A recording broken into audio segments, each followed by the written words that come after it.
Hello and welcome to another episode of Study of X, the bi-weekly X-Men podcast where we discuss the Krakoan era of X-Men comics.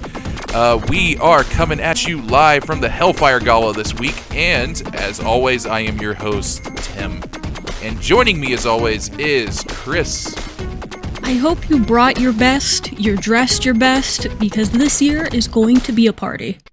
Nope, I did not. And Sergio. Yay, we're finally here. I'm really excited for this. And this is a good set of issues. I really like this. Yeah, we made it. It's a very fun intro to what the Hellfire Gala is, at least from very different perspectives. We've been setting this up for so long. Yes. I am very excited about all of the little threads coming together in this. It feels like a great place for many writers to focus on the things they actually wanted to focus on for their stories in a way that's exciting to me. Yeah, I would agree with that. A lot of things coming to a head. Yes, and really, really naturally too, which I think is very fun. And it also gives me a very good segue into some more info about the gala, if both of you are ready for that. Yes. Yeah, let's go. All right. I know this is going to be like half the episode. There's a little. I'm cutting it down as much as I can, but there is a lot. So, to kind of jump off of what Sergio said of this being very, very, smooth with all of the tie-ins, we discussed it a tiny bit at the end of last episode, but I'll bring it up here again. So the Hellfire Gala is this big multi-issue event involving every single one of the current X-Men comics that are going on. And this event, actually very similar to X of Swords, originally started as just an individual idea for one line. So whereas Teenie Howard had her idea for X of Swords, Gary Duggan had his idea here for the Hellfire Gala and was originally just going to do it for the Marauders. But because of the way the X-Desk is structured and the way all of the creatives were talking to each other, once they started talking about this political Met Gala style get-together, everyone was like, I have an idea, can I jump in on it? And that's how this whole thing became an event instead of just, a little thing off to the side. Yeah, and that's cool because just based on these first three issues, we are definitely making use of, everybody at this event. Yeah. Yeah, it's really cool. You just know they had a whiteboard or a virtual equivalent of it with the, timeline of how things were going to go and how things were going to interact with each other and what each issue would kind of show. I think the level of orchestration that at least these three first issues show is very impressive. Yeah. Yeah, no, absolutely. And I think that's been one of the bigger highlights when it comes to the more combined events for Krakoa. Maybe outside of the combined events, you have some little odd bits here and there with maybe something happens in X-Force and it doesn't make sense compared to X-Men. But when they actually get together, it's great. Yeah. On top of that, it was also revealed that this event was also going to be a end of the year celebration. They were going to hopefully do it every holiday season, so around December.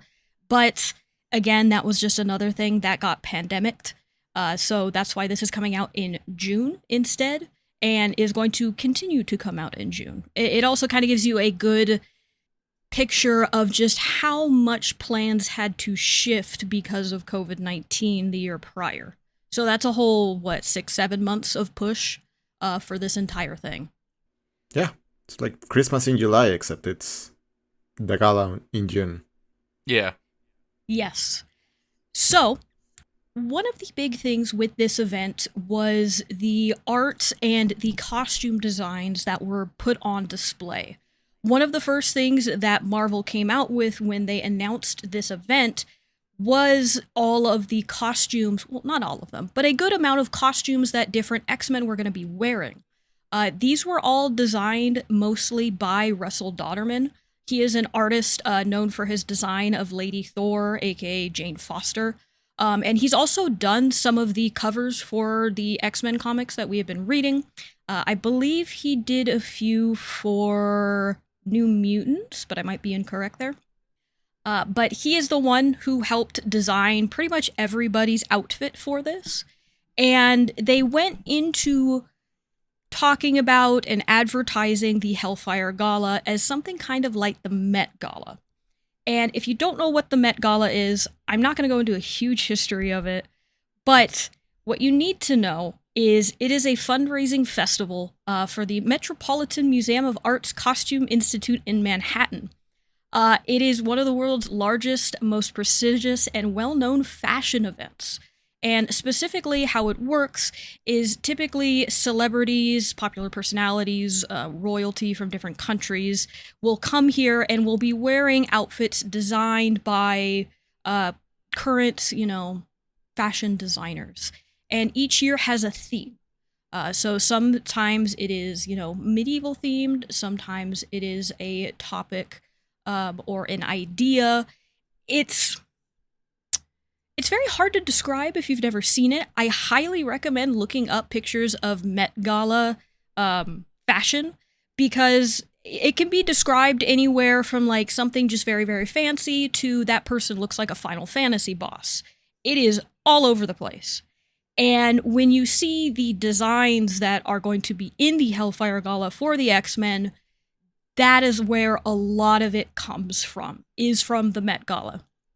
And because, the entire Krakoan era is very, very LGBTQ coded, the Met Gala itself also takes a lot from Black and Latino LGBTQ culture from New York, specifically some of drag balls, voguing, and more.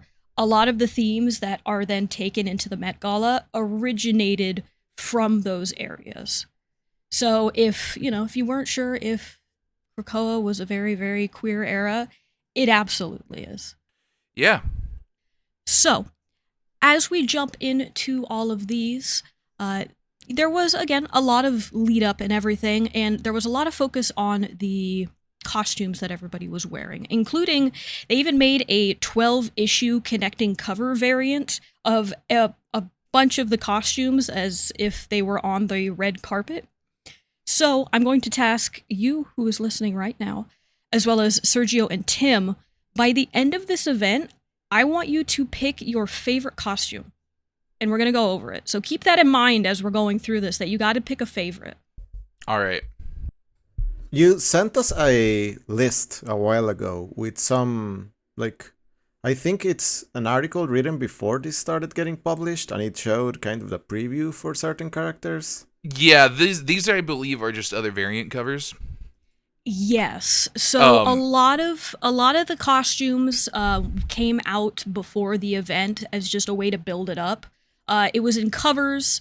It was just in kind of the, I don't know what it's called, but where, I don't think it's an artist proof, but where the artist pretty much lays out this is what the character looks like, and then if they're turned to the side, and here's very specific elements of it. So a lot of those were shown off too. Right. Do we have a favorite out of this specific article that you sent? And I'm going to add it to the episode description. It shows Storm, Jean Grey, Cyclops, Rachel, Angel, M. Who's M? That's Penance. Oh, Penance. Captain Britain, Rogue, Kate, and three variants for Emma. Yeah, she's got a lot. Yeah, Emma goes a little extra, but that is very her. I could say it's not Rachel. No, I think she kind of got the worst one out of these. I feel bad for her. Yeah, it's very spiky. It's not great. I see what it's going for. I just don't like it. It's very of the era that I think this character was introduced. Yes. No, there is a lot of history and knowing the character that is put into every one of these designs. Honestly, Russell Donovan really knocked it out of the park, even if maybe they didn't come together in the end. But they do a lot for the character and where they came from. Yeah, honestly, it's probably Kate for me. Really? Yeah, it's a good look. I like the way the bullet brooch thing kind of plays into the whole outfit. I like the curly hair. It's just I do like both of those. All right, Sergio, what do you pick? I'm sorry, I really like Rachel. Really? Okay. Yes. I'm glad you I like really, hers. really like her. Yeah. Oh, I I love love that. the spikiness. I love it. Yeah. It's fantastic. I'm a Spike lover. It's just not doing it for me. It's too all over the place. I think that's the point. Yeah. I just like how bold it is. I Just want her walking through the party, like next to some random ambassadors from the UN. Yeah, yes. it's just like, oh geez, about to get stabbed. Uh-huh. Yeah. And Ooh, Chris, who is yours? I get stuck between two of them, and I always go back and forth. It's either Jean or Storm, but I think I'm gonna go with Storm. Storms is very cool. I almost picked this one. I like the whole thundercloud effect it's got going on in the back. Like, I really like the thundercloud effect. I like what they did with her hair. I just love the gold accents everywhere. I see that this is like a gala outfit, but this is just Storm to me. I think she's just cool. I think it's this is just Storm. Also very fair. difficult. Yeah. I think it is very difficult to depict Storm as being like Dressed more up. fancy than usual. Yeah. Like dressed up, just because Yes. that's who she is in my mind. Yeah, honestly, I kind of feel the same toward Emma. Like, these are just like, yeah, Emma would wear that. That's Yeah, just that's just Emma. a Tuesday yeah. for it, Emma. Yeah. Like, the third one's definitely like a little bit like, not even that. I could see Emma wearing this. Yeah, even that I could see her just showing up to, the Quiet Council, just dressed like this, just because. Yeah. I feel like the first one is the one that she would wear the least, mostly because it looks awkward to like walk around in. Yeah, the second one though, like, yeah, like that could be an Emma, like just regular. Also, I X-Men kind of costume. hate the boob window. Oh yeah, it's not great. It's very excessive, but that's also her too, so it like kind of fits with just who she is, but it is extremely excessive. I just think it looks bad. I just think placing the X there is not a great look. No, especially for the top one, yeah. The second one, I think, does it a little better, but the first one, no, it's bad. The second one is fine. Like, she's showy, and that's fine. But the first one just looks bad. I just think it looks bad. She attacked a poor polar bear just for that. God. Yep. All right, you want to get into it? Yes. So, to start us off, we are going to start with Marauders 21, titled You Are Cordially Invited to the Hellfire Gala. This is, of course, written by Gary Duggan and was released in June of 2021. And we are opening up here on the invitation to the Hellfire Gala, where it is going to take place on Mykonese Island and is going to be held during the summer solstice. Yeah. We got the Hellfire crew here. It's Kate, Emma, and Sebastian. Sebastian being dressed up in his wheelchair is kind of funny.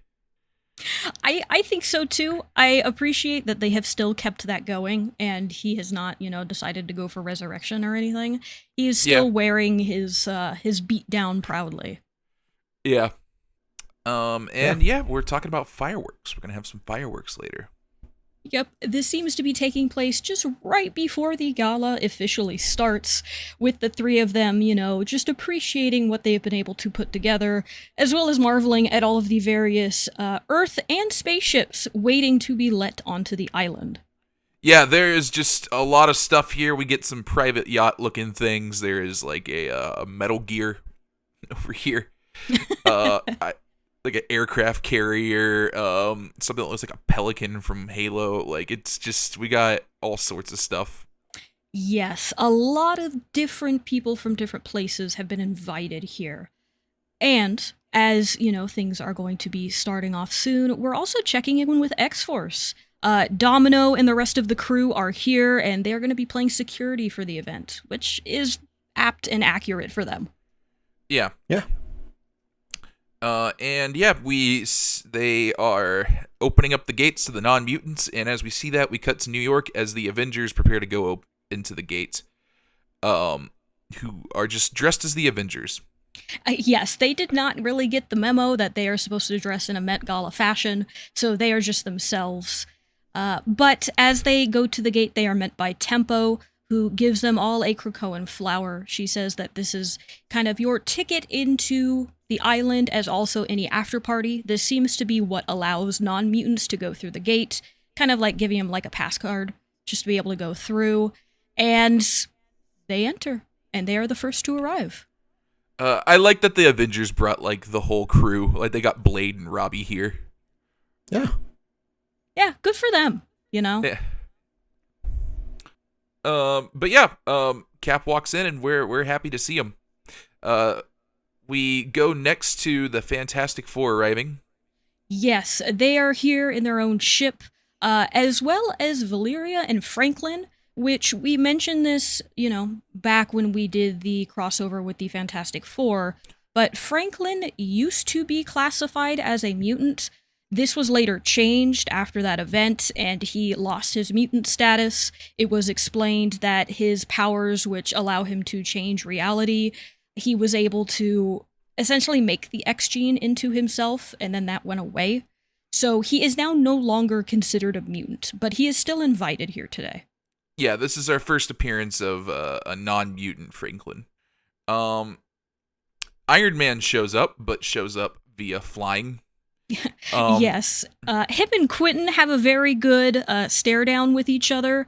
Both, very arrogant individuals who will not take no from each other. Yeah. Yeah, Tony didn't bring his flower. We're not super happy. And then we get to see some of the enemies arrive. Dr. Doom strolls through the door. Ruben, however you say his last name, of Evil Britain fame, shows up with I forgot who this one dude is. Oh, Donald Blake, I think. No, that's Pierce? Thor guy. Is it Pierce? Donald Pierce. Yeah, he's the Hellfire guy. Yes, he is he's Madripoor's diplomat. We also have Russia's diplomat next to him. Yeah, who I think we last saw in, like, House of X. I think so. It's been a while for her, so it's just been always implied that Russia does not like Krakoa, but we've never gotten anything crazy direct from their government outside of the weird lady remember that ocean base that X-Force had to break into because there were drugs? That was like the last time we saw something kind of Russia focused. And then we get some celebrity appearances coming in with J. Jonah Jameson. We have Patton Oswalt, and I don't know this other girl's name.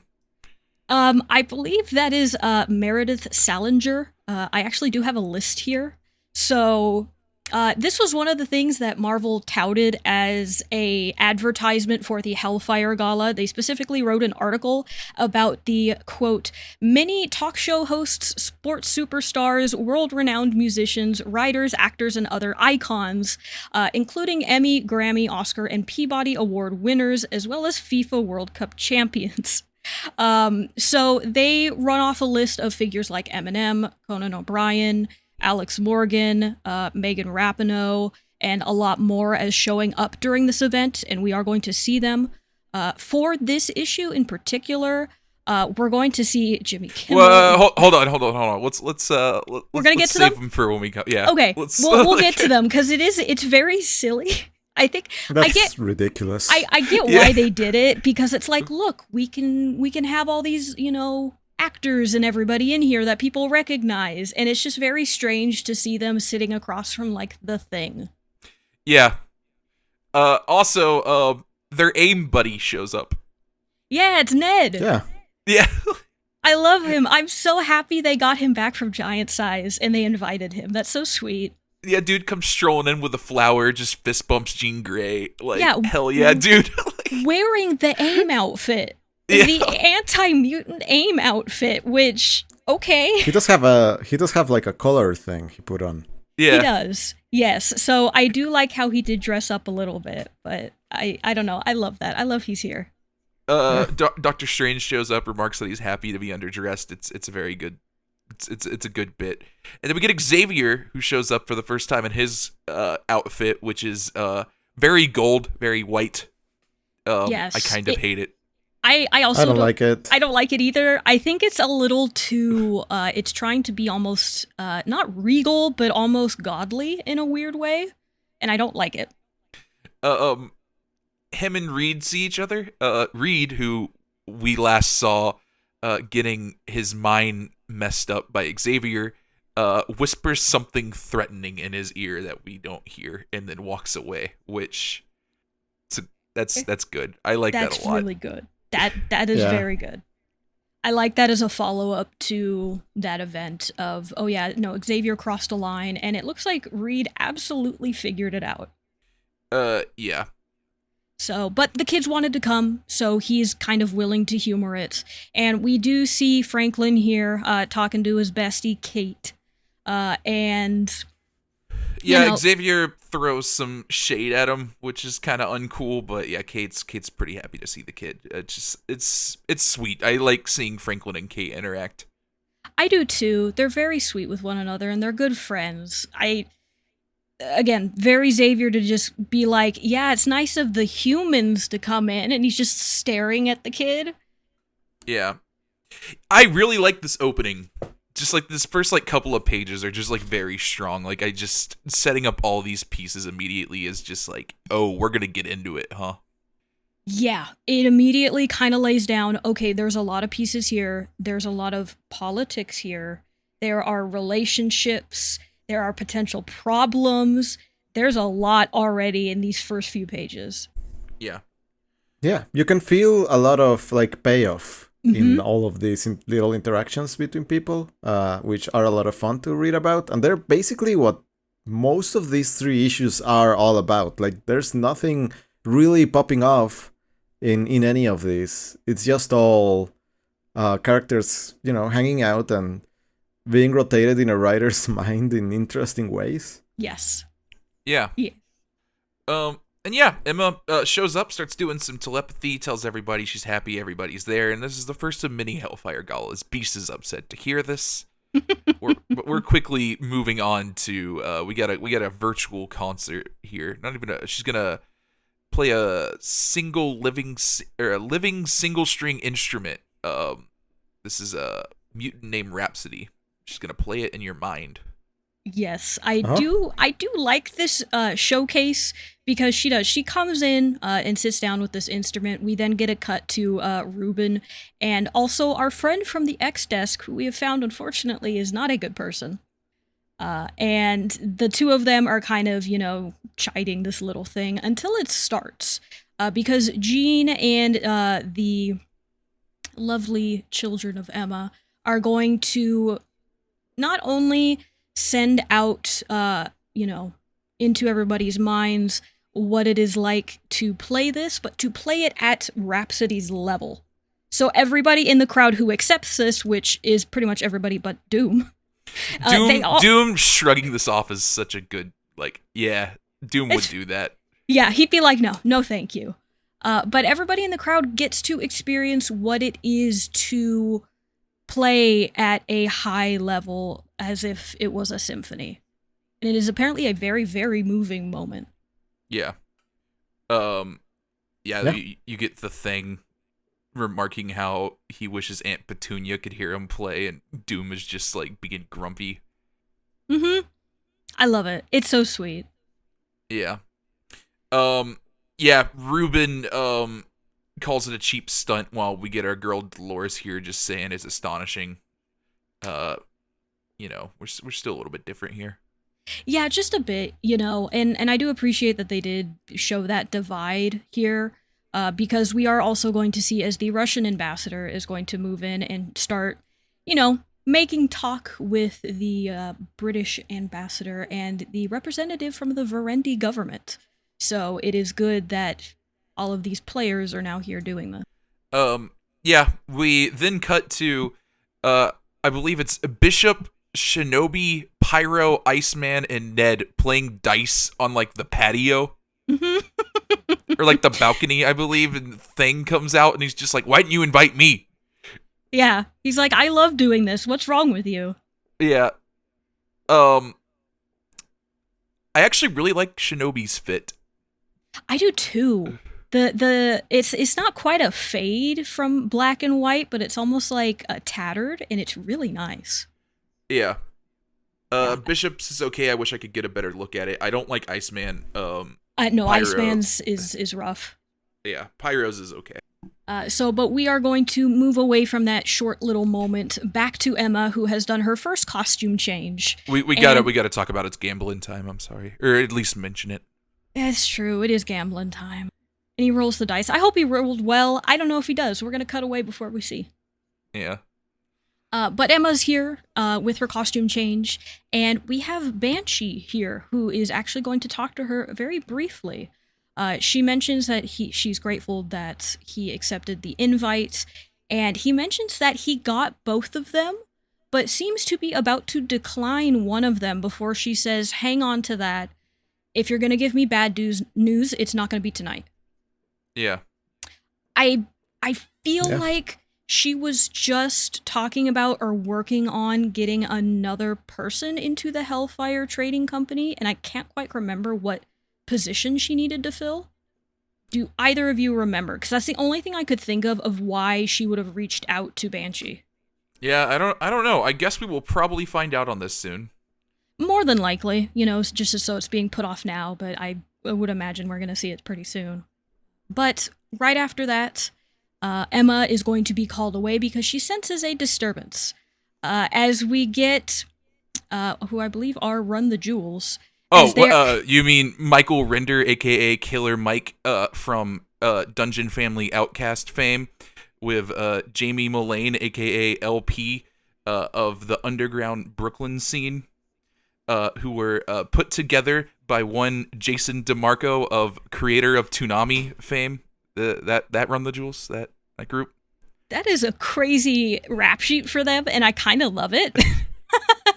I had no idea, so that's kind of cool. Yeah, Killer Mike, interesting politics, not in the best way, recently. But yeah, they were really big for a little bit. And now they're here at the Hellfire Gala, watching Captain America and Doom stare at each other. Yeah, there's some dude beside them doing the Run the Jewels thing, which I think is very funny. Oh, that's fun. See, I don't know anything about them, so I didn't even clock any of that. Yeah, I don't know anything about what you just said. Yeah, all four of their album covers are a variation of, the pistol pointed at the fist. So, yeah. Well, that's funny. Yeah. Cool. I learned something. Yeah, so yeah, they remark that they think Captain America and Doom are about to fight each other. Also, I think Captain America's drinking a glass of milk, which is just... that fits with what is going to be said later. Yeah. Emma shows up to interrupt. Steve comments that he's enjoying the party, and Doom is just saying, "Oh, is a party? Is that what this is?" And Captain America's like, "Well, yeah, we've all been to our state dinners. This one just has more, firepower." Again, referencing the unique situation that Krakoa is in of, yes, it is trying to get statehood, but it is a state full of superpowered individuals who could probably blow up the sun. Yeah. She tries to talk Victor into accepting their invitation. Doom's not really having anything. Just not really having it. He's like, "No, don't lump me in with you guys." Yeah, don't talk down to me. Yeah. And then Emma just says, you're acting as though we announced we conquered the Earth. And then she is immediately interrupted by some random Shi'ar guy who is here to congratulate the mutants on conquering their home planet. Just a wonderful timing on that, and Doom just walking away laughing is my favorite bit. I like Doom laughing while Cap just gives Emma just the most side-eye ass look.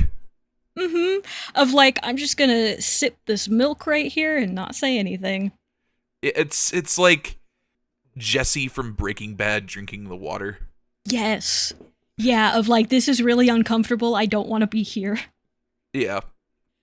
But maybe saying the quiet part out loud of what Doom believes and Captain America, I think, is hoping is not true. Yeah. It's a funny bit. Emma quickly corrects him and says that's not what mutants are doing. But he's like, yeah, we brought a gift, And interestingly, the thing you asked for. Yeah, something that she asked for, which very quickly Emma's going to reach out to her brother Christian and say, hey, I need you to go with this guy, see what he brought. I don't remember making any sort of request. Like, I don't know what this dude's talking about. Like, figure this out. Yeah, so again, a question mark there, which we're going to see shortly where that goes, just a little bit. Yeah. And Shinobi's here to report that they have a problem. Something's going on with the UN ambassador to the United Kingdom. Yeah, he's making friends with Verendi and Russia, and they're all colluding together, essentially. And Emma just kind of waves her hand and says, you know what? If our enemies are improved this evening, then so are we. And we see her walk by the three ambassadors talking to one another. And it's very clear that she is allowing them to be here and do this on her time. She wants them to do this. I like this cutaway. As she just kind of walks by them, as Sebastian just stares at them like, whoa. He clearly realizes this is an issue. Yes, and Emma is just very not concerned. Yeah. Conspiring like this in a room full of, like, psychic people sounds like a really bad plan. Probably not a great idea, yeah.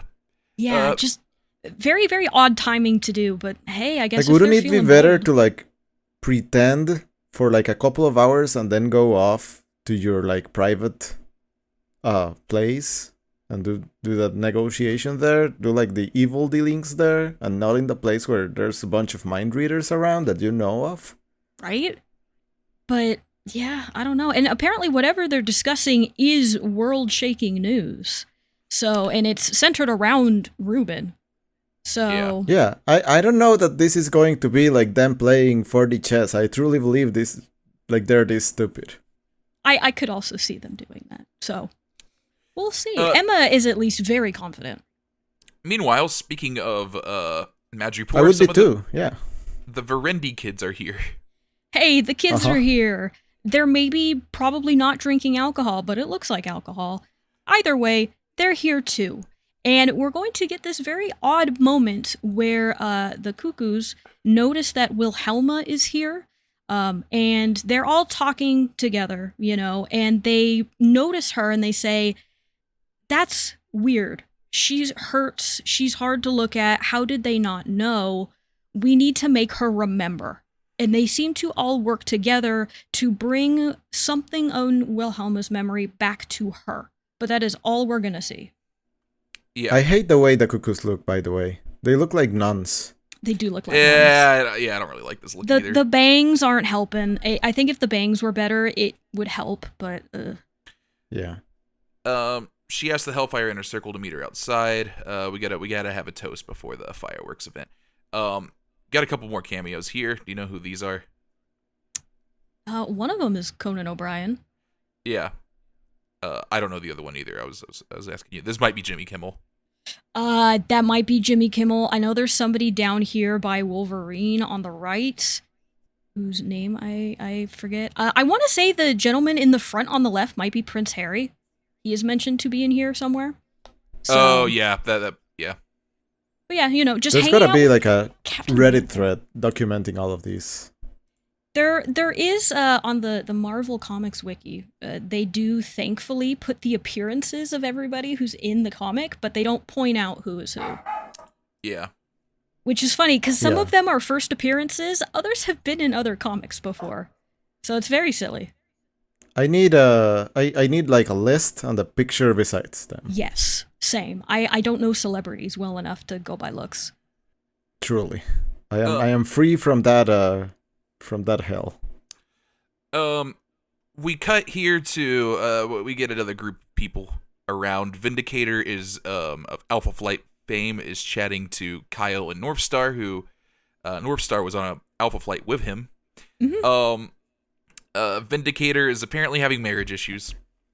And Kyle is not one to notice the subtleties of that conversation. Yeah. Just a fun little thing. And then, we cut to Captain America talking to Henry Gyrich. And, again, just little conversations. Yeah, Henry compares this to Latveria state dinners.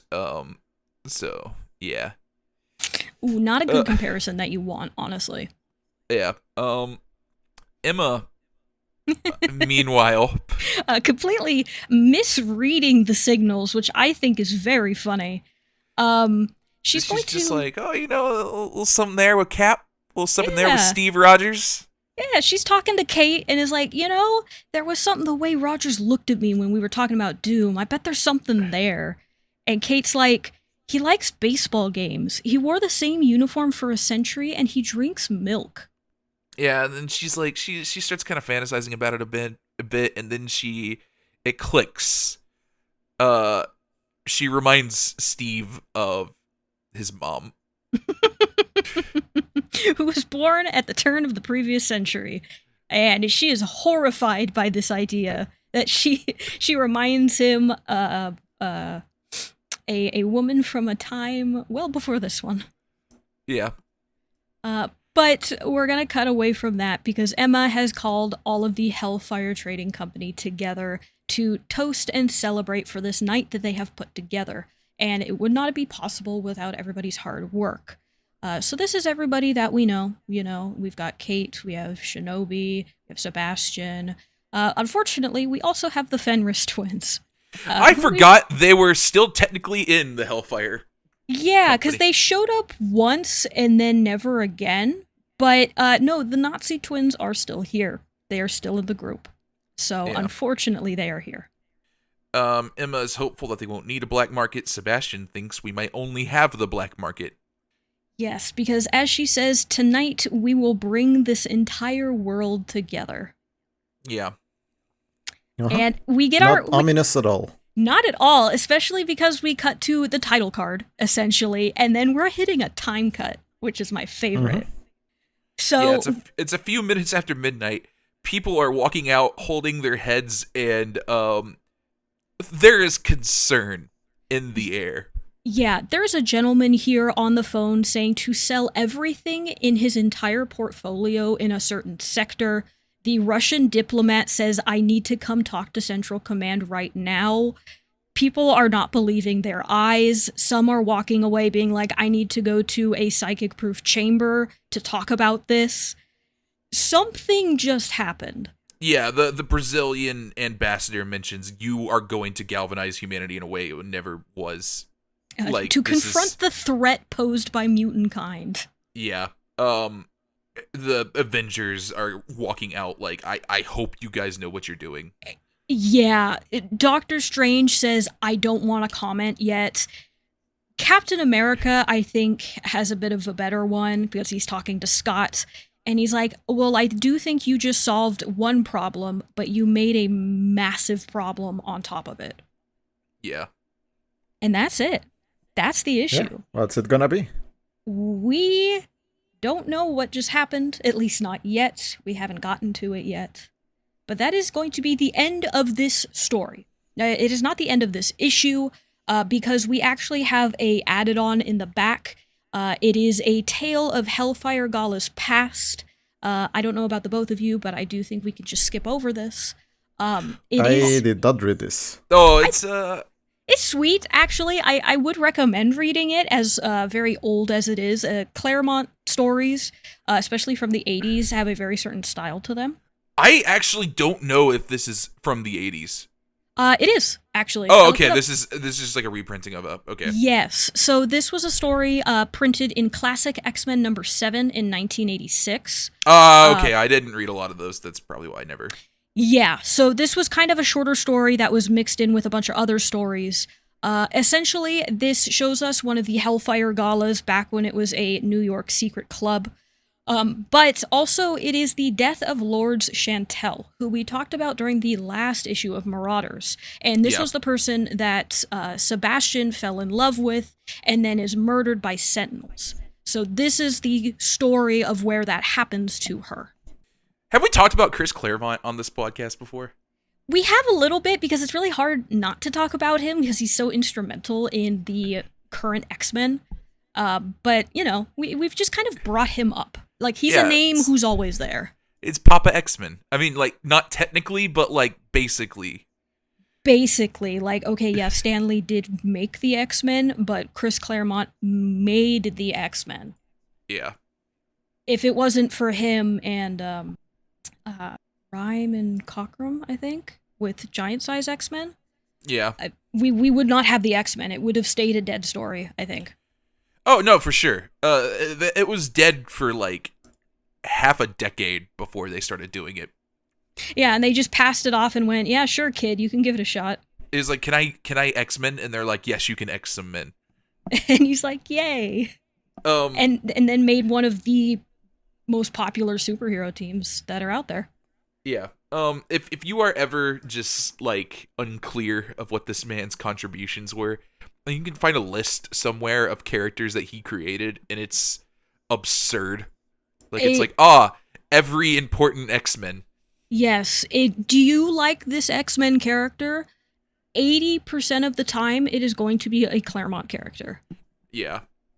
Like, some of the standouts, I think, that aren't are, like, Wolverine and the original X-Men. Yeah, it's like, if you were on the, like, OG team, you weren't. And, like, Wolverine, he is basically the person that, like, gave him his personality, because I think he just had a one-off appearance fighting the Hulk before. He did, yeah. Yeah. Anyway, besides the Claremont sidebar, which, again, I still recommend reading this little tale of Hellfire Gala's past. I do think it's really nice. But it does not have any overall relevance to the rest of the gala that we're going to be discussing as we move into X-Force number 20. Yeah. This is The Secret Garden. This is written by Ben Percy and also came out in June. And I would like to give Beast the award for the worst outfit of the gala. I don't think it works. I don't think short shorts and a very tight skin suit is a good option for him. Yeah, I'm not lingering on looking at him. No. Oh. No one should. Cowards. Hey, you know what? More power to you if you do. I just gotta don't drink think it in sometimes. As he stands there with his power pose. Yeah. But as we open up to X-Force here, we're going to cut back to the past, and we're going to get some timestamps on things. So this is right after the Avengers finally walk in, and the gala officially begins, and we get more of an insight into what X-Force is doing, specifically Kid Omega, as he is essentially the metal detector as everybody walks in. Yeah, we get an extended version of that scene with Iron Man where he was like, hey, bro, why didn't you bring your flower? Yeah. Why did you just fly in here? Yeah, a couple of repeated lines, but mostly extensions of what are already there. Yeah. Also, Tony Stark has side dampeners on. Yes, which I wouldn't surprise me if a lot of people here have that currently. But as this kind of back and forth keeps going, Beast meets up with Sage in this little, like, grown secret pod down somewhere on the coast. And this is where the information hub is, where she is able to keep track of who's here, what's going on, and keep everybody in the loop. Yeah. And we kind of see what this little gift is, as Wolverine is downstairs with the gift from the Shi'ar, which is a bunch of logic diamonds. He seems also puzzled. Logic diamonds sound like a collectible you get on, like, a Ubisoft video game. It sounds like currency for a gacha game. It does. It really does. It does. That's correct. It really does. Maybe it is what it is. Maybe the Shia are really into gacha. Yeah, maybe. It's like, here's some diamonds. This can get you some SSRs. Ooh, okay. I should have looked this up earlier, but that was my bad. So, logic diamonds were first shown off in Powers of X number 5 in 2019. Oh, okay. Oh, God. It is one of the ways in which Cerebro is able to back up everybody's consciousness. Oh, so they gave him a bunch of memory. Yeah, it's USB sticks. They brought him some hard drives. Yeah, actually, that's all it is, really, is they just gave him a bunch of hard drives. But it in the also... Krakoan, like, gacha game, these would be the... the currency. Because they then would be. You would open your gacha boxes at the like tree thing. Yeah, at the hatchery. The hatchery, yes. Yeah. And then you would spend your logic diamonds to, like, pull stuff from Cerebro, and it's like a random character. Yeah, you would bring a different hero back to life. Yes. Yeah. This is brilliant. Hire us, Marvel. Hey, you can contact us. You know our email. We say it all the time. Yeah. We do. To little effect, but we do. Krakoa gotcha. This is the way of the future. But still, this does not explain why they gave them, since Emma was not the one to request it. But they are still taking them. They are loading them onto the Marauder, and so they're going to have them anyway. Yeah. I'm gonna say this has something to do with Mr. Sinister. Probably. I think that's a safe bet. I think this is a very safe bet. Yeah, Christian's gonna be delivering them. Domino asks Wolverine if he can just maintain presence shoreline. Wolverine's like, bet I don't want to go in there. He's like, I would like to go to the bar, but like, it's chill. Yeah, that's not really a place for Wolverine. So, and Domino is continuing to do her rounds, and she is going to ask in about a bunch of ambassadors that are kind of clustered on the walkway on the main level, and they're acting kind of funny. Yeah, just staring at each other, smiling. And we get the reference that these are ambassadors from Terra Verde. And if you remember Terra Verde, they got killed by Beast. Beast did some more crimes there. The most wretched X-Men kind of side story, or like narrative thread, making a resurgence like this again is so good. Yeah. It's so good. It's great, and I am gonna like the way it's handled, and we'll get to it when we get there. But yeah, having your, genocided populace come in here and act weird, and the head of the Black Site CIA saying, "Don't worry about them, they're standing by." Yeah, don't worry about them. Also, you're a field agent. Like, don't question. Yeah, like. Trust me, I know exactly what I'm doing, says As we Beast. just get like a zoom in on like this horror movie ass smile. Yeah, and he's got like plant growths coming out of his eyes, and they're in his gums, and these people are cursed. clearly. You just know something bad's gonna happen. Things are going bad. Things are bad. Yeah. Ooh. Yeah, Domino kind of threatens him a little bit, and Sage is just like, yeah, I kind of figured you were doing that, so I put you over to a private channel. You can go off if you want. And yeah, she's like, oh, do you want to like come out here and enjoy the party? And she's just like, nope, I'm just sitting. Yeah, Sage has a job to do, and it is unfortunately being away from the party. As we get this like real cool look of like an overview of the party. Yeah, I also really like this overview of the party. You get to see a lot of people and their different costumes. Not very, close-ups of them, but you do get to see Storm. You get to see, there's Mystique in the background. There's Rachel. Sunfire's out here, I think. Yep, Sunfire's in his getup. It's very nice. Yeah. Yeah, and that's the end of that page as we go to the title page, and then it's 8:35. Beast is now on the floor, and he is making his moves by introducing a whole bunch of people to the different ambassadors from Terra Verde, a nation that at first rejected Krakoa, but has now welcomed them with open arms. Yeah, and Xavier notices this as Beast is discovering the father of Middle Eastern philosophy, and is like, hey, what are you doing? And Beast, of course, reminds him, you told me explicitly that you were better off not knowing. And Beast is like, I haven't let you down yet, so do you want me to tell you? And Charles is like, nah, keep doing it. I guess not. And then Emma just glares. Yeah, dude. The look Emma gives could kill somebody. Yeah. She's like, she heard all of that and went, oh, Beast is doing something wrong. Yeah, as Beast gives a little overview of like, we corrected the problem. It was a little bit of a catastrophe, but we got it together as creepy plant stuff starts happening in the background. Yeah, we corrected the mistake of killing an entire nation by accidentally turning them into horrible plant people. Yeah. Yeah. But and this isn't even the most mask off we're going to get in this issue. No. Like, that's the best and worst part, is like it keeps going. And this is already like Beast at his most megalomaniac. Yeah. Yes. Yeah.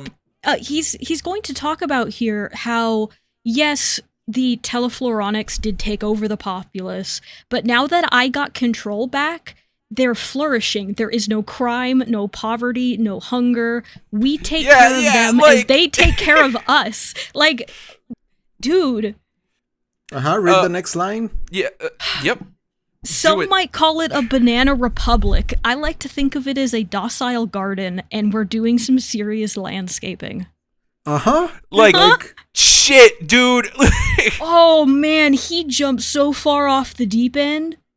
There's no coming back from this. And then it gets worse as we kind of figure out what the creepy plant stuff is in the next page, as Beast is like, hey, how's it going, Sage? And apparently, they're bugging the other nations. They were only supposed to bug, which is already a problem, the nations like that border Terra Verde. But Beast is just like, yeah, let's just get like as many of these out there as we can. Our goal is ultimately altruistic. Yeah, hiding it under the guise of altruism is like a very, very specific brand of arrogant evil that is just a whole different level for Beast. Just also we have Emma in the background, I'm sure doing nothing important, just kind of watching. And then running off. Yeah. Anyway, so Beast's argument. Oh boy. Yeah, so we have a data page. First and foremost, where Beast finally equates himself openly to being a god. And that being Big Brother is actually good, it's just people don't like it when it's blue and furry like he is. Yeah, like all of a sudden they have a problem with it. But because most people are stupid and illogical. So what if I have ears in every embassy or in Avengers Mountain? So what if you lose the privacy you never had? My aim is to keep the world safe. Oh man, poor, on one hand, I'm like, poor Beast, because my picture of Beast in my head is still the very kindly, like, uncle from X-Men 97, who's just kind of there for everybody. But he just went off in the Krakoan era, and nobody has told him to stop. No, he's encouraged. Yeah, that's another one of the worst parts, is he's being encouraged. Like, even those who know what's going on either do it anyway or leave. Like, Jean left when she saw some of this stuff. She got upset, but, like, she didn't stop him. This is great. I love all of this. I love that they bring this back, and this is when it's going to pay off. I really hope, like, this... And I have, like, zero reason to believe it's not going to go in the direction I want it to go, because this is so just nakedly evil. Yeah. Mm-hmm.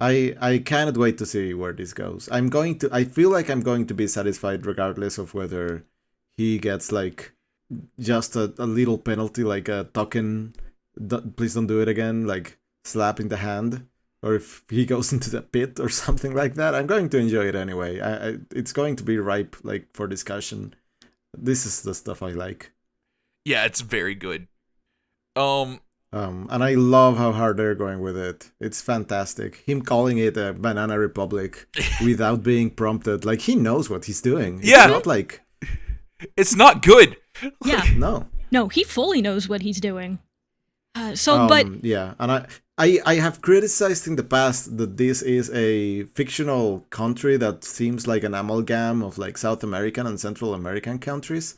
And it can be used to, like, mask things a little bit and remove them from, like, actual historical and political, like, contexts in that, like, area geographically.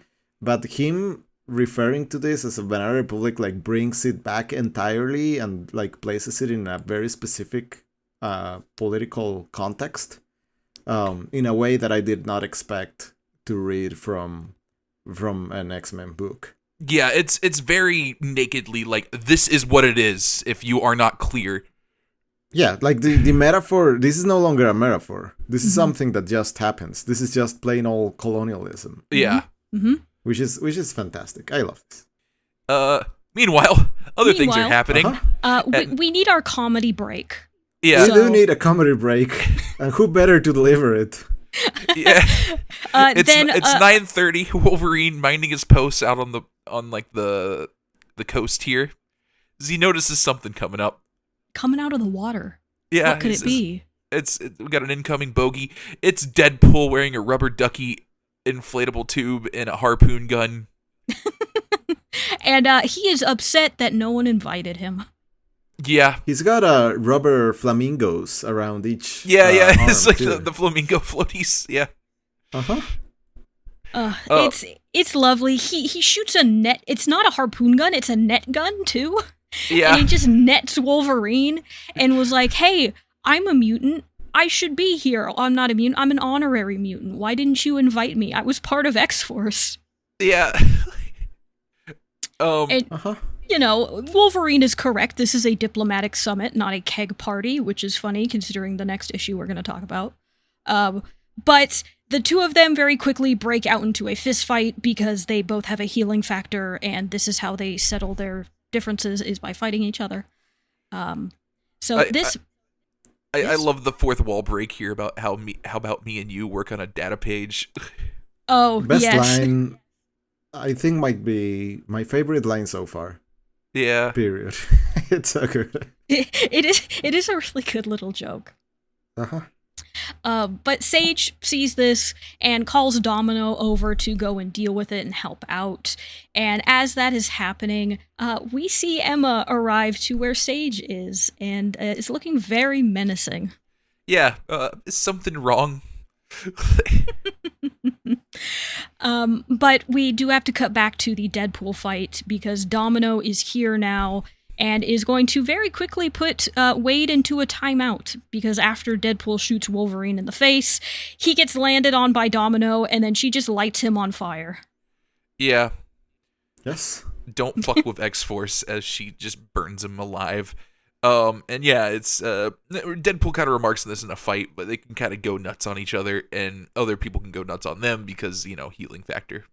He'll be okay. Yeah, he'll be fine. Meanwhile, back at the Sage's little hidey hole. We're just having a very nice moment. Emma knows that Sage is down here and has not been up to the party, so she brought her a drink, a toast, and a thank you, as well as a cheers to your colonial rule of Terra Verde. Yeah, Sage does a spit take.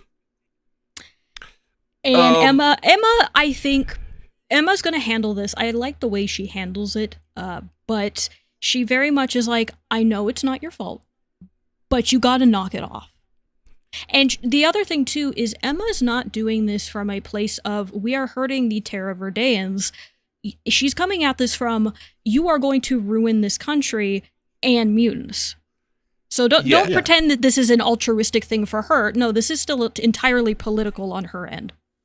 Yeah, I was going to say, Emma doesn't seem to me like the right character to confront the ethical or moral elements of what Beast is doing, because she very much is still like a capitalist. She still wants... Yeah, she's pursuing the same goals. She just thinks this is too risky. Yeah, yes. She's like, this is dumb. We're gonna get, if like, when they find out about this, we are in trouble. Yeah. Yeah, we are overreaching here. Yeah. Yeah, and we're not being... This isn't elegant enough for her. Yeah. No, for her, it would have to be more quiet and stealthy, which this is absolutely not.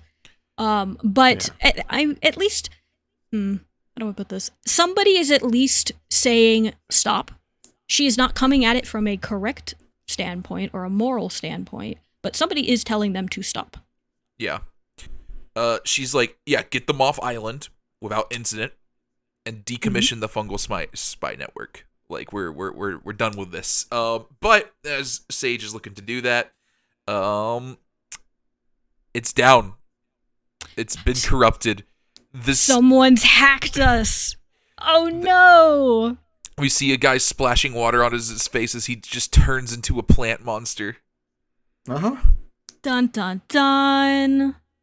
Yeah, it's a little silly how this happens right after Sage is confronted, but still, good payoff. Oh, it's extremely funny. I think it is very funny. Two things to note here. We end this with a Deadpool quote, by the way. Yes. We will get to the Deadpool quote. But two things. One, it does say that this will be continued in Wolverine number 13, so that is likely what that one's going to be about for the gala. And 2, up here at the top where the ambassador is cleaning his hands, I'm pretty sure those are just plant urinals in the background. So Krakoa can make many things. Whatever architecture you need. Yeah. I mean, that just follows from everything we've seen before. Yeah. But it's good to have confirmation. Anyway, the quote here is, you know you want it. You know you want me in you, X-Force. Just Uh-huh. From Deadpool. Yeah, good humor. I do like it when they're able to kind of put Deadpool in these here and there. It is quite fun because it is funny that it's like, you're not a mutant, Wade. Please go away. Yeah, it's happened a lot more recently because we just finished Cable. But it's a lot of fun when it happens, and I do like that kind of recency here because seeing him pop up again so soon after the end of Cable is fun. Mm-hmm. Yeah, no, I do like it as well. But yeah. Meanwhile, all right. Speaking of a team that probably won't get up to any shenanigans like that at all. Absolutely. Definitely not my Hellions. No, as Wolverine. This is probably like the tamest issue of Hellions so far. Yeah. You're not wrong. Because technically no one dies. So. And like, honestly, and again, I like the conceit of this issue is the Hellions being rowdy at the party, which is a fantastic premise for an issue. Yes. And like nothing really interesting happens, but it's a lot of fun. Yeah. It sure is. And Mr. Sinister pops up in the first page of this issue quoting the Bible. Yes. Which I think is hilarious. But just so we started off, this is Hellions number 12. It is titled Gate Crasher. It came out in June and is still written by Zeb Wells. And yeah, Sinister's opening quote here is, "Look away, lest you be blinded by glory." And then he laughs and says, "Haha," from the Bible. Yeah. It's like, I know you all think of me as a god. Like, but did you ever dream I looked this good? It is a good look. Anyway, yeah, most of the Hellions are not invited to the party because they're the Hellions, but Havoc and Psylocke are. Because, they might have just been like too murdery or like killed parents or something. One of them is named Orphan Maker. I don't know if you want that at your political party. So, I mean, they have Doctor Doom. Yeah. That's true. They do have Doctor Doom, which again makes it very funny of who they didn't invite. But Havoc is here. I actually kind of like his outfit. I almost do. I don't like the little band things on the side of his arms. The bands are a little weird, but I get it because he used to have a helmet like that. Yeah. I get it's supposed to be reminiscent of that. I wish it was. I like the circles like a lot.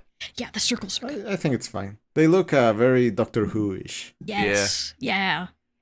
Oh, yeah. It's good. I like it.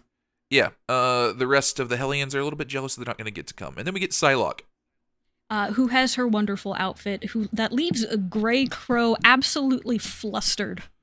Yeah. This man short-circuited when he looked at her. Yeah. Sinister says the fashion dues, let's move out, and Psylocke puts Grey Crow in charge, and Grey Crow gives his best, like, yeah, good dress. Just went peak teenager. Mm-hmm. And immediately is like, I need a drink. Yeah. So technically, cut to 2 hours later as the rest of the Hellions are Grey Crow is drinking. Has been drinking. And Wild Child and Orphan Maker are wrestling as Empath and Nanny watch. And eventually Grey Crow is like, you know what? Screw this. We're going to the party. Yeah. Yeah. We only have so many pages. We want to be as chaotic as possible. Let's just cut this. Let's just go. We know what you want. Uh-huh. I think this issue has some of my favorite Sinister one-offs in this. Which one is Captain America and which one is Iron Man? I'm sorry, I don't own a TV. It's like, just what does that even mean? I love it's very it. good. It's very good. It's so good. I love him. He's wonderful. We get our awkward Quanon and Betsy run in at the party. Yes, something I do want to point out, because on this first bit, we see Danny talking to two people, because this guy here is going to say, sorry, Danny, I didn't recognize you without your powers. That is Zeb Wells. That is the author. Yeah. He put himself in it, and next to him is Heidi Gardner. She's from SNL. Just, some more famous faces, and then the author. Yeah. Sure. Havoc, meanwhile, is talking to Xavier about he really just thinks we should bring Maddie back to life. To which Xavier quickly interrupts him and says, like, is your team here? And he's like, no, they shouldn't be here. Oh, no. They're here. They are here. Orphan Maker tries to go for a drink and Nanny slaps him away. Empath immediately just grabs a chicken wing. Xavier says I shouldn't keep you from your friends. Havoc is pretending he doesn't know any of them and is just walking away. We get our first glimpse of Nightcrawler at the gala, and he is wasted. He's very, very drunk, and he's like, I've been thinking about you guys a lot. Do you have a second? He's got the most incredible gremlin energy. Yeah. Oh, he does. I cannot wait for Way of X. I just need to know what the heck this guy is up to. Yeah, the little teases here of like, okay, he's drunk and being like very talkative. What's going on? Why is he thinking about the Hellions? Like, yeah. Uh-huh. Yeah, meanwhile, Sinister is talking up Thor and Black Panther. And he says, genetics and everything. And what are you guys, kings or gods? I'm pretty much those things too, Yeah, and then Nanny shows up. And scares him again. Yeah. Just call him an abductor, abuser, and murderer of children. Thor and Black Panther walk away. Yep, as he's like, this is awkward. I'm gonna leave. I'm one of the good ones, shouts Sinister. And as Sinister turns back to Nanny and asks, do you plan on being this talkative all night? And Nanny just says, yes, we do. Yeah. Meanwhile, Psylocke's at a bar, ordering a drink as Grey Crow's up to get a drink with her. But Kid Omega's here to kick him out. Yeah, I just want to mention, I got a Shoshu highball while I was in Japan a couple of months ago, and it was great. So great drink choice. Nice. Good drink. What is that drink? I think it's just basically, so a highball is basically any liquor with soda. Oh, okay. So okay. Yeah, you can mix whiskey and ginger ale, and that's a highball. Gotcha. Okay. And this is basically a Shoshu one, which is a kind of liquor. Nice. Yeah. But yeah, Kid Omega is here to kick Grey Crow and the Hellions out, and Psylocke is immediately like, no, Hellions are my +1, or else do you want me to tell Phoebe what you really think of her dress? Yeah. And, he's kind of with us on it, although he says the outfit kind of looks a little bit too Nurse Ratched, but he agrees that their outfit is not the best. Uh-huh. So we then do you know who Nurse Ratched is, by the way? Who, me? No. Oh, it's the nurse, the villain from One Flew Over the Cuckoo's Nest. Oh, okay. You should look up what this character looks like. I'm gonna look it up. I'm also gonna look it up because I actually don't know. Oh, okay, I can see it. Yeah. Yeah. I see the look. He's not wrong. Yeah, I agree. Meanwhile, Wild Child is having a little bit of a moment as he glances over at his former girlfriend, Aurora. Yeah, and the two kind of come together, and they're both surprised to see each other, and Wild Child is more... I don't want to say himself. I don't know if that's the correct word to use, but he essentially just talks to her, in full sentences, not growling, like he's normally been doing. He's like, hey, I know it's been a long time, but it's really good to see you. Would you like to dance? And she turns him down and just kind of awkwardly leaves. Yeah, I was in a weird place. Like, it's not a good time. I'll talk to you later. Bye. Yeah, just it's very sad. In a issue full of a lot of comedy moments and silly.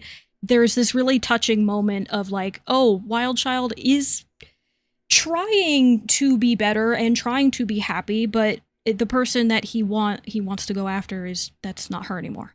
Yeah. Meanwhile, in the background, Orphan Maker's trying to give Empath, trying to ask Empath for a taste of his alcohol beverage. Looks like a beer. Yeah. And no, Nanny would. Oh goodness, I don't even want to think about what Nanny would do if that happened. We get a Hellfire Gala security and safety best practices data page here where the cuckoos are talking. Yes. If you see something, think something, as they're kind of running security here, which means they're gossiping. Yes. They aren't trying to pry or gossip, but that is exactly what they're doing. They're basically giving surface reads on people and keeping an eye on the entire situation to make sure everything's okay. So here they end up talking about the Wild Child Aurora moment, as well as talking about Quentin, who is talking maybe about a hearse ratchet or something like that. Yeah, everybody else is just confused. It's pretty funny. Yeah, I think it's fun. Havoc is meanwhile now petitioning Magneto to bring back Maddie. Also just doesn't seem super interesting in discussing this. No, Magneto's very much politely trying to talk him out of it. And we don't get a fully good look at Magneto's outfit. I think it's kind of in the loser camp with Xavier's. I think it's a little much for him. I kind of like it. There's parts of it I like. I think the thing I don't like is the golden yellow cape or half cape on his shoulder. I think if that was a different color, I would like it more. My man feels like an evil ice cream truck driver. I think it works. I like that good. description of him. That's fun. But Lorna is going to come in and is going to basically pull Havoc away from her father. And Havoc's just trying to awkwardly explain, like, okay, yes, Maddie's my ex, but I really do think there's something weird going on here with, like, clones and resurrection and everything. But he gets pulled away. This is not the time or the place for him to really get those conversations in. Yeah, and, like, Havoc is like, yeah, it's really, like, that's not my point here. And Polaris is like, yeah, he's doing that on purpose. Let's get a drink. We then cut to a rather interesting conversation between Greycrow and Psylocke, where Greycrow asks, "Are you good with Braddock now?" And Psylocke will respond, "Yes, we've come to an understanding, and with understanding, compassion may heal the deepest wounds." And then she makes a joke that she had the vivid dream in, the last couple issues where she killed Betsy every day for 30 years. So that also helps get it out of her system. Yeah. So yeah, I imagine it does. Yeah. Still, I don't know how much that is of a satisfying ending for the history between those two characters. We did see some more of it in Excalibur when the two of them were working together. And Quanon specifically went after Betsy after she quote-unquote died and brought her back. I feel like between both instances, this is a very good way of paving that path forward. If it's a good resolution on it, I don't feel like I'm the person who can say that, but I do think it's a good step forward. Yeah, I imagine this is not the last we're gonna hear about it. Yeah, that as well. Meanwhile, Wild Child's here. He wants drinks, all of them. Yes, he's very upset because his den will never know warmth, his pack will never grow. He got turned down by a girl, he's upset. Yeah, this is the post-resurrection bar visit. Or rejection bar visit, I mean. Sinister is asking Franklin if he can cure him. He wants to fix the little problem. Mr. Fantastic just hurriedly shoos him away. It's very funny. And then Exodus is here to... He thinks Sinister lost his friend as Nanny pours 2 glasses of champagne down one of her holes. Yeah, I like their first introduction because Exodus walks up and Sinister's like, why in God's name would you stand next to me? It makes you look so insignificant. Look at my cape and my shoulder pads. They're so much better. Exodus doesn't even feel like he changed his outfit. Like, this is just Exodus, which, like, fair, dude. But bringing it back with here's Nanny shotgunning two alcoholic drinks is great. Yeah, just dumping champagne into the egg. Mm-hmm. Yeah, Nanny's also getting wasted, so that's a fun thing to keep tabs on. Yeah, and so Grey Crow encourages Wild Child, like she just had a moment, like gotta get back in there. You gotta show her that you can handle this. Go get her, roar. And then he's kind of a sweet wingman. He pumps him up. He's like, hey man, you got this. Get back in there. Give it a shot. All you, buddy. And Psylocke even takes note of it and just is like, yeah, you're a good friend. Mm-hmm. Yeah. It is a sweet moment. Like I do like this interaction like quite a bit. Meanwhile, Orphan Maker is drunk. Kind of. Psylocke asks even that, like, you didn't. And Empath's like, no, I just used my power to make him a little happier and less afraid, which is kind of the same thing. Yeah. So... Polaris, meanwhile, is encouraging Havoc to just trust the Quiet Council on this, which is just bad advice. You know better, Lorna. Like, come on. Yeah, like, your dad. I don't know if you should trust those decisions. Meanwhile, Orphan Maker is here to interrupt that by being really drunk. This is, Havoc says he's deeply uncomfortable by this, which Orphan Maker remarks is awesome, and that he loves bananas. And just runs off. The increasing level of there are more problems, more people are drunk as this goes on is very fun. It's very much like your disaster group of friends is at a party. Yes. And you know it's going to end bad, you just don't know how it's going to end bad. Yeah. It's like you could just see there is something bad happening. It's going to happen. We don't know exactly where it's going to go, but this can't end well. And yeah, Havoc is like, I got put on a team with this guy, and you want me to trust the council. And like Lorna's like, he needs a home. Meanwhile, Nightcrawler is drunk still and talking about the 3 laws of Krakoa. With a drunk nanny. Yeah. He's got a 1996 looking blog where he's posting his stuff at this point. Yeah, he's drunk posting about his ideas for religion and culture, and he's just going off. Meanwhile, Wild Child is hopping back in this and is like, yeah, I got this. He's psyching himself up. But right as he does it, he sees Aurora hug Dakin and just kiss give him him. A kiss. Big old kiss. Wild Child's not happy. No, and Aurora immediately is like, oh, Kyle, I'm sorry, and Wild Child goes up to him and is like, all right, are you challenging me? I'll fight you. Yeah, and Psylocke clocks this and tells John he's got to get in there. Grey Crow takes him down before it can get real bad. Orphan Maker sees this, says wrestle time, and shouts bananas as he jumps on them. Yeah, just adds to the kerfuffle as it is going to keep going because Nanny over here says, I guess it's going down, breaks a glass, and then tries to stab Sinister. Judgment Day, motherfucker.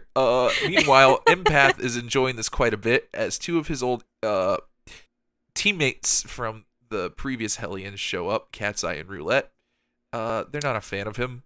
No, because last time he saw them, he tried to make them kill each other. And yeah, they immediately just start punching him as well. Psylocke now jumps in here, trying to get everybody to back off. And Magneto quickly throws them all out. Yeah. He uses his power to grab a whole bunch of people and is just like, magic? And she's like, hold on. And she uses her powers to make a portal and just gets rid of all of the Hellions, except for Havoc. Yeah, Havoc is still here taking drinks. Yeah, he's like, I'm not with them. But yeah, Psylocke's gone. Meanwhile, back at the Cuckoo Psy transcript. This one's just fun. It's just their recounting of everything. Wild Child tried to slash his way out of a broken heart. Grey Crow tried to stop him. It's sweet. Why did the kid yell bananas? He likes bananas. Cool. is like just A+ exchange. Yeah, it just answers that question very simply. It's like, oh, okay, sure. They call Nanny cringe.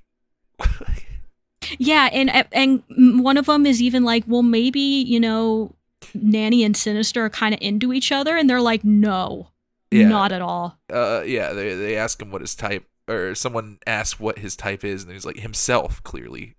It's like, that's what all the cloning's for. It's pretty funny. Yeah. I believe it. It's just a really fun group conversation. Yeah. Psylocke mentions something about David, and that he needs help from Northstar. She's kind of on the comms. She's but mentions probably doesn't need Hellions' help. So maybe we'll be seeing that next Factor. Yeah, but Grey Crow is just trying to tell Wildchild to walk it off. Orphan Maker's holding up Nanny, who still wants to go kill Sinister. Yeah. Empath is upset that he got punched in the face, which Grey Crow just remarks like, yeah, you probably should just assume like anybody is going to want to kick your ass in any given group of mutants. Yeah, considering what he's done. Yeah. Someone mentions like, oh, you guys are going to miss the fireworks. And they're like, oh, what do you mean? And then Psylocke gives them all a little psychic power so they can watch. Grey Crow just remarks, you got to be fucking kidding me. Yeah, as they are all staring up at an empty sky. We don't see any fireworks here, so whatever is going on, something else. Yeah, it's enough to make Eve feel anything is possible. As Sinister walks up and just says, he's glad to be home. Doesn't know what everybody's looking at. Oh, this is a different Sinister. Yes, this is a different Sinister. This is a Sinister with a scar on his face. 2 scars on his face, who looks like he's probably not doing too well. Yeah. Do either of you remember where we lost a Sinister? Yes, I do. X of Swords. Yes, we did. There was a Sinister that did not make it back. And it looks like he maybe made it back. Yeah. I'm guessing whatever they're looking at has something to do with what the people coming out of the gala in the first issue were kind of discussing. I think that is a very safe assumption. Yeah. Yeah. I'm very excited to talk about it. I like the way it is being kind of unveiled slowly. Yes, it's kind of being teased out a little bit of like, well, there's clearly something going on, and it's big, whatever it is. We just don't know what it is. Yeah. Yeah. So, but that is the end of our first look into the Hellfire Gala. A very, very fun look, honestly. I really like these 3 issues. I like what the gala is being put together as and what it is showing off. I love all the character interactions and everything that's happening. I've got favorites from every issue. Yeah. Yeah. Like I said, I feel like the strength of all of these are in like the little character moments of people that we have seen before, just paying off by putting them next to each other and seeing what happens. And I feel like the writing is really solid and it's very enjoyable. Yeah, I would agree with that. It's they were kind of, everybody was cooking this week. Yeah, absolutely. It again does remind me of X of Swords, where you can feel that everybody behind the creative aspects of this were just excited and had a lot of ideas of what they wanted to do. Yeah, I would say that this feels even a little more orchestrated than that. Yeah. Like X of Swords might have been like a test run for doing something more ambitious like this. The way that we get like little boxes with what time is on them makes me think like there is a little bit more coordination about what everyone's going to cover and how things are going to connect. I'm very curious about how that's going to work moving forward. Mm-hmm. But I'm very happy with everything we've seen so far. Yeah. Yeah, absolutely. And we have a heck of a next 3 issues we are going to be reading. Yeah. Because next episode we have Excalibur. Yeah. Go ahead. Excalibur number 21. Our final issue of this X-Men run with X-Men number 21. And Planet-Size X-Men number. We just had giant-sized issues. Yeah, now but never we're planet-sized. never planet-sized. Oh, that's fun. So yeah, Interesting. we'll get to that in 2 weeks. Yeah, very excited for that. I can't wait. Yeah, absolutely. But all right, that's gonna be our issue. You want to get the plugs in, or the episode, whatever. Issue kind of works. Issue kind of works. It's not even like a comic. You're not reading this. You're listening to it. You know what? We're just gonna roll with it. If you've made it this far and you love this issue, you should give us a review on your podcasting app of choice. That could be Apple. That could be Pocket Cast. That could be somewhere else where you listen to this podcast. I'm not too sure. But leaving us a review does help us find more people who can listen in and enjoy this wonderful ride through the Krakoan era. And if you have any questions or comments, thoughts, what your favorite outfit is from the gala, you can send us an email at studyofx@gmail.com, and Tim might just read it here on the podcast. Now, if you are looking for this podcast on social media, where we post our reading order, images from the issues themselves that we've read, as well as, other promotional pieces from the Hellfire Gala that I will be putting up, you can find us on Tumblr and on Blue Sky. For both of those, it is going to be Study of X. And if you are looking for us individually, you can find me on Blue Sky under Soniques, that is SAWNEEKS. I don't post there too much, but if for whatever reason you need to get a hold of me, that's where I am. And Sergio, if they are looking for you because they would like to invite you as a +1 to the Hellfire Gala, where can they find you to give you that invite? God, I didn't have anything prepared for this. Give me a second. Okay. What did we read? Everything was in the gala. I'm probably spending some logic crystals down in the hatchery. Ooh, okay. I hope your rolls are good. I hope you get the SSR, I think it is. I don't play gotchas. I have no idea. Yeah, I don't know what that means. So I'm going to assume it's correct, but I hope your rolls are good. Yeah, same. And Tim, if people are looking for you because they really want to play dice with you out on the balcony with Thing, who keeps winning all of the rolls, where can they find you to invite you to all of this fun? I am approaching the island in a duck pool floaty. Okay. How far did you have to swim? I don't think Mykonese Island is near other mainlands. I don't want to talk about it. Okay. Well, I hope you're warm, because I would assume the ocean gets cold at night. Yeah. Okay. Well, I hope you enjoy your time at the gala, even if you are soaking wet. Thank you. But that is it for us today. Thank you so much for listening, everybody, and until next time, later, mutants. Bye. Bye.